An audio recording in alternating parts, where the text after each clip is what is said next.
হ্যাঁ, তো আজকে তোমার বার্থডে কেমন লাগতেছে? খুব ভালো লাগতেছে। আজকে তো তোমার জায়গাটা সাজেস্ট করছি কে? তাকে থ্যাংক ইউ জানাও। তুমি কিছু বলতে চাও? আর যার বার্থডে তার জীবন সম্পর্কে কোনো কামনা নেই, যে ভবিষ্যতে আরো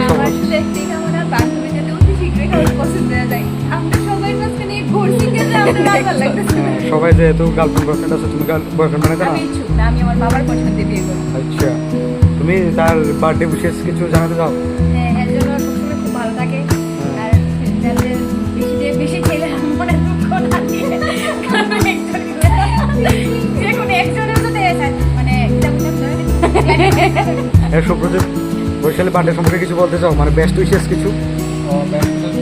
খাওয়া খাওয়া হয়ে গেলে তারপর বের হবে। ঠিক আছে।